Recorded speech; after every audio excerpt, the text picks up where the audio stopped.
എന്തായാലും വലിയ ക്രമക്കേട് തന്നെയാണ്. ഇതൊക്കെ പ്രഥമ ദൃഷ്ട്യാ കുറ്റകരം തന്നെയാണ് എന്ന വളരെ ഗൗരവമായൊരു നിരീക്ഷണവും ഇന്ന് ബഹുമാനപ്പെട്ട ഹൈക്കോടതിയുടെ ഭാഗത്ത് നിന്ന് വന്നിരിക്കുകയാണ്. എന്തായാലും ഈ ഒരു സാഹചര്യത്തിൽ ദേവസ്വം ബോർഡ് ചില പുതിയ നീക്കങ്ങളുമായി രംഗത്തെത്തിയിട്ടുണ്ട്. ശബരിമല ദ്വാരപാലക ശില്പങ്ങളിലെ സ്വർണ്ണക്കവർച്ചയുമായി ബന്ധപ്പെട്ട് ദേവസ്വം ബോർഡ് നൽകിയ പരാതി DGP പ്രത്യേക അന്വേഷണ സംഘത്തിന് കൈമാറി.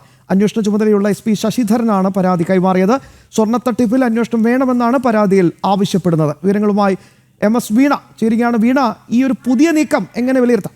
ശ്യാം, ഇത് വൈകിക്കൊടുത്തൊരു പരാതിയാണ്. വാസ്തവത്തിൽ നമ്മൾ പറയുകയാണെങ്കിൽ ഗതികേട് കൊണ്ട് ദേവസ്വം ബോർഡ് സ്വീകരിച്ചൊരു നടപടിയാണ്. 5 വർഷങ്ങൾക്ക് മുമ്പ് കൃത്യമായി ഇത്തരത്തിലുള്ള സംഭവങ്ങൾ കണ്ടെത്തിയിരുന്നുവെങ്കിൽ, കൃത്യമായി ഉദ്യോഗസ്ഥരും ദേവസ്വം ബോർഡും അത് സ്ഥിരീകരിച്ച് നടപടികൾ സ്വീകരിച്ചിരുന്നുവെങ്കിൽ ഈ ഒരു വൈകി ഇത്തരത്തിലുള്ള വിവാദങ്ങളിലൊന്നും എത്തില്ലായിരുന്നു എന്നുള്ളതാണ്. ഭക്തരെ അടക്കം അത് വേദനിപ്പിച്ചിട്ടുമുണ്ട്. ഇത്തരത്തിലുള്ള സാഹചര്യങ്ങളൊക്കെ ദേവസ്വം ബോർഡിന് ആദ്യമേ ഒഴിവാക്കാമായിരുന്നു. ഇപ്പോൾ ഗതികെട്ടുകൊണ്ടാണ് ദേവസ്വം ബോർഡ് ഇത്തരത്തിൽ ഒരു പരാതി നൽകിയിരിക്കുന്നത്. സംസ്ഥാന പോലീസ് മേധാവിക്ക് ഇന്ന് വൈകുന്നേരം 4 മണിയോട് കൂടിയാണ് പോലീസ് ആസ്ഥാനത്തെത്തി ദേവസ്വം കമ്മീഷണർ പരാതി നൽകി. പരാതിയിൽ ഇതുമായി ബന്ധപ്പെട്ട്, അതായത് പരാതി നൽകാനുള്ള ഒരു അടിസ്ഥാനം ദേവസ്വം വിജിലൻസ് കോടതിയിൽ സമർപ്പിച്ച റിപ്പോർട്ടിൻ്റെ അടിസ്ഥാനത്തിലാണ് ഇത്തരത്തിലൊരു പരാതി നൽകിയിരിക്കുന്നത്. ഒരു പ്രഥമ പരാതിയെ ഇത് എടുക്കാനും ഒരു സാധ്യത നിൽക്കുന്നുണ്ട്. കാരണം ഈ ഒരു സംഭവവുമായി ബന്ധപ്പെട്ട് ശബരിമലയിലെ സ്വർണ്ണക്കവർച്ച വിഷയവുമായി ബന്ധപ്പെട്ട് നിലവിൽ 7 പരാതികൾ നിൽക്കുന്നുണ്ട്. അത് ഉണ്ണികൃഷ്ണൻ പോറ്റിയെ പ്രതി ചേർക്കണം, അതുപോലെ തന്നെ മുൻ ദേവസ്വം മന്ത്രിയെ പ്രതി ചേർക്കണം, അതുപോലെ തന്നെ മുൻ ദേവസ്വം പ്രസിഡന്റ് പത്മകുമാറിനെ അടക്കം പ്രതി ചേർക്കണമെന്നുള്ള പരാതികളാണ് നിൽക്കുന്നത്. ഈ പരാതിയിൽ ഇത്തരത്തിലുള്ള സമ്മർദ്ദത്തിന്റെ അടിസ്ഥാനത്തിലാണ് ദേവസ്വം ബോർഡ് ഇപ്പോൾ ഇത്തരത്തിലുള്ളൊരു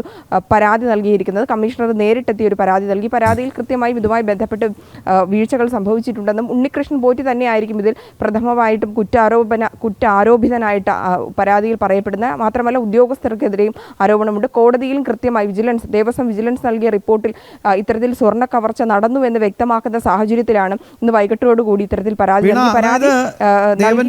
മുതലുകാക്കാൻ ശേഷിയില്ല. അവിടെ എന്തൊക്കെയാണ് നടക്കുന്നതെന്ന് പോലും അറിയുന്നില്ല. എന്തൊക്കെയോ നടക്കുന്നു. കാട്ടുകൊള്ളയ്ക്ക് ഒന്നും ചെയ്യാൻ, അതിനെതിരെ ഒന്നും ചെയ്യാൻ സാധിക്കാത്തൊരവസ്ഥ.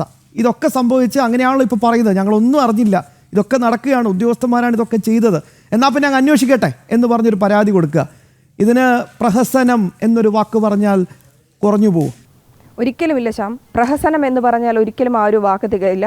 ആ വാക്ക് നമ്മൾ ഉദ്ദേശിക്കുന്ന ഗതികേട് കൊണ്ട് ഇപ്പോൾ നൽകിയൊരു പരാതിയാണ്. അത് വെറും ഭക്തരെ അടക്കം വിശ്വസിപ്പിക്കുവാനുള്ളൊരു പ്രഹസനമായിട്ട് തന്നെയാണ് ഇപ്പോൾ ഇത്തരത്തിലൊരു പരാതി നൽകിയിരിക്കുന്നത്. വിമർശനങ്ങൾക്ക് മേൽ വിമർശനമാകുന്നു. ദേവസ്വം വിജിലൻസിൻ്റെ ഭാഗത്തു നിന്ന് മാത്രം ഇതുമായി ബന്ധപ്പെട്ട് നടപടിയാകില്ല. എന്തുകൊണ്ട് ദേവസ്വം ബോർഡ് ഇത്തരത്തിലൊരു പരാതി നൽകി അതിലൊരു നിയമ നടപടി സ്വീകരിക്കാൻ, ഒരു നിയമോപദേശം തേടാൻ എന്തുകൊണ്ട് സ്വീകരിച്ചില്ല? എന്തുകൊണ്ട് വൈകിയെന്നടക്കമുള്ള വിമർശനങ്ങൾ ഭക്തരുടെ ഭാഗത്തു നിന്നും സമൂഹത്തിൽ നിന്നും അടക്കം നിരവധി തവണ ഉയർന്നു. മാത്രമല്ല ദേവസ്വം ബോർഡിനെതിരെ വലിയ തരത്തിലുള്ള പ്രക്ഷോഭങ്ങളും പ്രതിഷേധങ്ങളും പ്രതിപക്ഷ പാർട്ടികളടക്കം, അത് BJP ഉൾപ്പെടെ പാർട്ടികളടക്കം ദേവസ്വം ബോർഡ് ആസ്ഥാനത്തെത്തി പ്രതിഷേധിക്കുന്ന ഒരു സാഹചര്യമുണ്ടായി. ഇന്നും അത്തരത്തിലുള്ള പ്രതിഷേധങ്ങൾക്ക് ദേവസ്വം ബോർഡ് ആസ്ഥാനം സാക്ഷിയായതാണ്. പ്രൊസീജിയറിന്റെ ഭാഗം കൂടിയാണ്. എന്തായാലും ദേവസ്വം ബോർഡ് പരാതിയുമായി രംഗത്തെത്തിയിരിക്കുന്നു. അത് പ്രൊസീജിയറിന്റെ ഭാഗമായി DGP സംസ്ഥാന പോലീസ് മേധാവി അത് പ്രത്യേക അന്വേഷണ സംഘത്തിന് കൈമാറുകയാണ്. ബഹുമാനപ്പെട്ട ഹൈക്കോടതി നിയോഗിച്ച പ്രത്യേക അന്വേഷണ സംഘത്തിന് കൈമാറുകയാണ്. വിശദാംശങ്ങൾ നൽകുകയായിരുന്നു വീണ.